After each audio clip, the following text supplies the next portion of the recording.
And welcome to Ghost Seekers. It's our favorite time of year, Halloween. I'm Charles Parley, and with my friend Matt Payne. Matt, thanks for lending me a hand. Never gets old. Anyway, sorry about that. We spared no expense with our set for Halloween tonight, and Halloween's the best time of year for people that are interested in ghosts. Even the little ones are dressing up as ghosts, and everybody's into it this time of year. Tell us a little bit about the origins of Halloween and how come everybody's so keen on communicating with the dead ones this time of year. It's the only time of year where, in general, it is socially acceptable to believe in ghosts, to conduct seances, and in general, to embrace the spirit world, to embrace the unseen world. Even the jack-o'-lantern itself is a representation of the spirit of Halloween, named Samhain, who is a collection of vines and twigs for his body, and his head is a jack-o'-lantern. It, in general, is believed that the veil, which is the dividing line between our world and the spirit world, is the thinnest on All Hallows Eve. Mainly dressing up as monsters and demons and spirits is to confuse the spirits so that they don't take you back into their realm with them.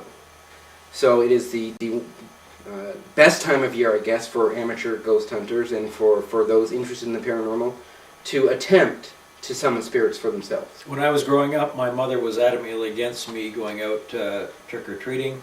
My father was kind of ambivalent towards it, and I fell somewhere in between with what I was allowed to do. Do you think there's any danger? There can be. I mean, aside from razor blades and apples and those kind of things that we hear. And I assumed you were meaning danger from the unseen world. Exactly. There can be. It is the time of year where that veil, that barrier is thinnest. And with that being thin, it takes less power than normal to summon a spirit or to open a passageway between the worlds. So if the kids on Halloween perform a seance and open a gate, there is a larger likelihood of something being able to slip through with less energy than would normally be required at any point of the year. I think seance is a good topic for a future show, but even kids just going door to door, getting candy and that sort of thing. What are the origins of that? Why are kids doing that? It comes from going around the entire term trick or treat was most of the small spirits or lesser spirits, I should say, that come through aren't malevolent. They don't want to harm you. They don't want to cause you permanent harm. They were tricksters. They enjoyed pulling pranks. They enjoyed pulling your washing off the line. They enjoyed scaring your cow. They enjoyed that sort of thing. So Sorry, did you say scaring your cow? Well, I'm talking like pre-industrial times. I'm not talking. I don't know the average person has a cow now, but that type of thing.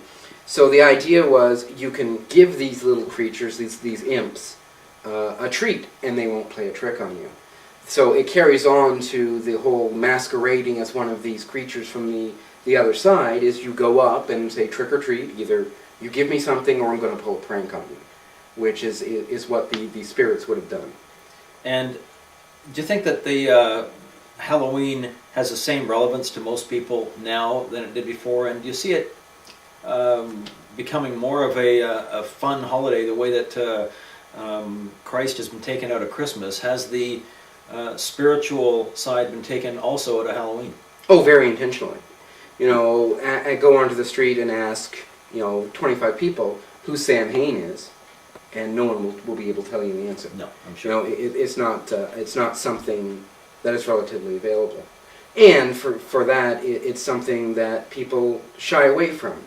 It's fine to pretend to wear a mask and scare people on this day, but if you said, well, this is the day where I'm going to actually try to summon a spirit because the veil is the thinnest, they will look at you like you're a nut. Yeah, on Halloween you can probably walk into a bank in a costume any other day of the year. That might be a problem. I wouldn't try that myself. And isn't it interesting that as we see the spiritual side of Christmas decline and the commercial side of Christmas rise, and people see that as a negative thing, and it's almost the opposite with Halloween. It is the opposite with Halloween because it involves fear. And so as the commercialism and the fun for kids and candy aspect of Halloween grows, and the real spiritual side declines, people become more comfortable with it. Yes, because when you have a child and you're getting them ready for Halloween and picking out a costume, I don't know any parent in this day and age that says, be careful, there might be a creature out there just waiting to take you back into the spirit world, which was a very real threat during the early days of this ritual. So it's become socially acceptable to go out and have candy and fun and dress up, but the origins of it are still not socially acceptable. Yeah. When we come back after the break, we're going to carve a jack-o'-lantern. We'll see you soon. You can give them pizza whenever they want. Pizza in the morning, pizza in the evening, pizza at supper time. His place has all of these. Chuck E. Cheese's, where a kid can be a kid.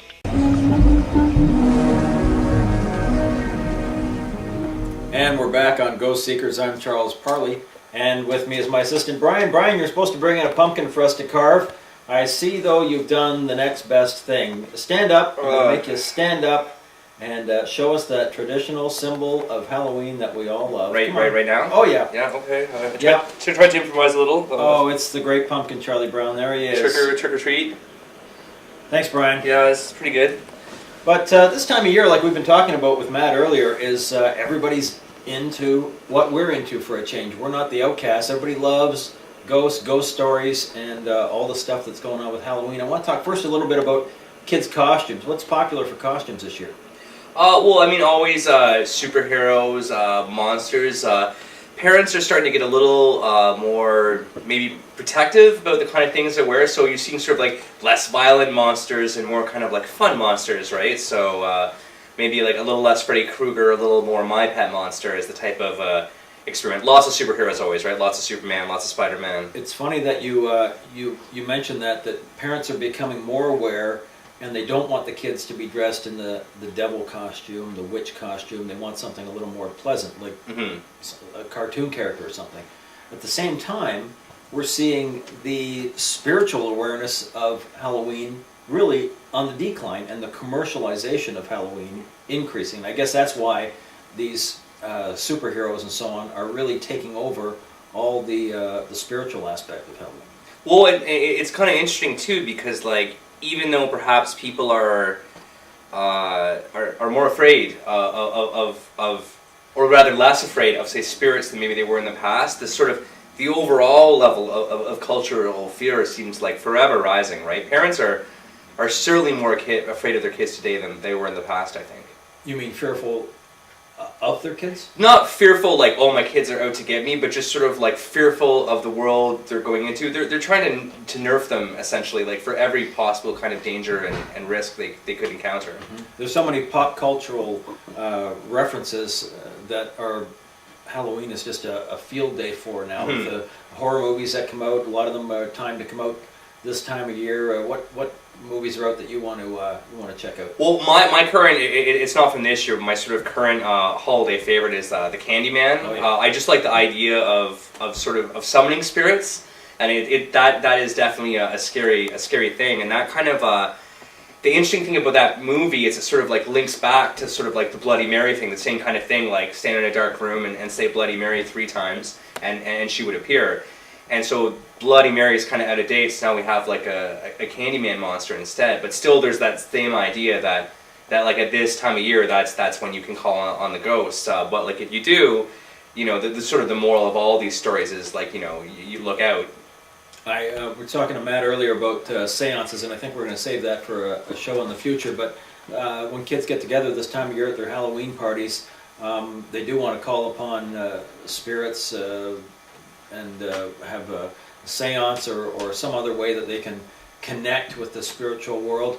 And one way they do it is by telling ghost stories, or in some cases we're starting to call them urban legends, really, because there's always some claim that this actually happened and so on. One really common story, and there's different versions of it that have always been going around, is that driver's driving along late at night by himself on the road. Maybe it's this time of year, maybe it's rainy out or something like that, and he sees a ghostly figure on the side of the road, but it's a lady in a white dress hitchhiking or walking alone on the side of the road. So he picks her up, asks her where she needs to go, and she gives him directions to her home. And when he drives her there, drops her off, and then later his investigations show that there was no lady living there, and that a woman of that description actually died in a car accident at that location where he picks him up, and that many people often drive her home from that location and so on. Have you heard that story? Well, I think that's that's kind of the problem. Like I've heard stories like that, not quite exactly as you describe, but that's sort of kind of these things, that these legends, they tend to sort of evolve and change, and yet it always kind of alludes to, like, at some point there is a hidden truth. I mean, even with the popularization of horror movies in the last few decades, you've seen a situation where we've kind of lost track of, like, what are sort of the facts, the books, the evidence we know, and what's just sort of like a made up story, and the worlds are starting to blur, but that blur hasn't really taken away any of the momentum or sort of fear that surrounds these ideas. If anything, it's magnified it, I'd say. Well, I'm very interested in this field of study, as you know, and I hope that at some point maybe we could get out there and look for these situations and possibly record them, bring them back for our viewers, not only in a ghost story, but the real occurrences that are available. That would be quite a find. What do you remember as a child being afraid of any particular images around Halloween? Yeah, I had a lot of pretty intense dreams as a child. I mean, stuff that really wouldn't make sense to anyone. Like I can say, for example, I had this recurring nightmare of, and I grew up in the country, so like a house in the middle of the woods, and this recurring nightmare of the Easter Bunny stalking around our house with a chainsaw. And that sounds ridiculous and kind of like funny now, but like at the time it was genuinely terrifying. And I just have this image of just like I'm hiding under my bed and I'm peeking down the hall, and I can just see these, like, the sound of the chainsaw, like, and then the bunny ears just sort of like coming up the stairs, and then like when it like breaches the top, when I can see it, there's just this like crazy psychotic grin, if that makes sense, and then that would be when I wake up and piss my pants, I guess. But yeah, so that really comes to the top of my head. So for you, an Easter Bunny costume would be the most frightening thing that you could see on a child. No, well, I don't think it's transferred to that, but I never fail to think about it when I see the Easter Bunny in any form, that it could just be a chocolate version of a psychotic killer.